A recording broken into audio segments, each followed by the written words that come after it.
Dans ce tutoriel, nous allons calculer la somme des n premiers termes d'une suite géométrique à l'aide de la TI 83 Premium CE édition Python. Nous nous plaçons ici au niveau de la terminale professionnelle dans le cadre du module Algèbre et Analyse. Dans cette vidéo, nous verrons précisément une capacité du programme en vigueur, à savoir calculer la somme des n premiers termes d'une suite géométrique à l'aide des outils numériques. Voici la situation déclenchante que nous allons développer ici.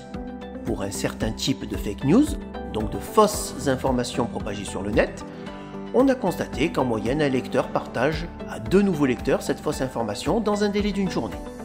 Ainsi, on modélise le nombre de nouveaux lecteurs en fonction du rang du jour par une suite numérique UN. On a le tableau représentant les premières valeurs. Et notre problématique est de prévoir la propagation de cette fausse information sur 20 jours afin de déterminer le nombre de lecteurs impactés. Pour commencer, on va utiliser le mode suite de la TI 83 Premium CE en appuyant sur la touche Mode, puis à l'aide des touches directionnelles, on sélectionne justement le mode suite. On sort de ce panneau de configuration, puis l'on appuie sur la touche FX afin de rentrer l'expression de la suite. Les données de l'énoncé permettent d'exprimer UN plus 1 en fonction de UN. Ici, on a UN plus 1 égale 2 fois UN. Bien entendu, on indique le premier terme, U1 égale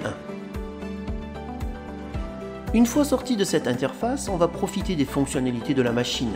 Tout d'abord, on tape U, entre parenthèses, de n égale 1 à 20, ce qui nous permet justement de générer tous les termes de cette suite de n égale 1 à n égale 20. Ensuite, on va tout simplement stocker ces valeurs dans une liste, par exemple L1. Et enfin, dans le menu liste de la machine, on va dans l'onglet Math et on choisit Somme, ce qui nous permet d'effectuer la somme des valeurs contenues dans la liste L1. On obtient 1 48 575. Cette valeur trouvée nous permet de répondre à la problématique, en estimant qu'environ 1 million de personnes auront consulté ces fake news en seulement 20 jours. A noter qu'il est également possible de retrouver ce résultat à l'aide de la formule dédiée.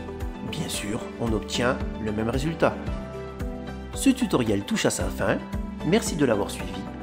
A bientôt pour de nouveaux tutos avec la TI 83 Premium CE édition Python.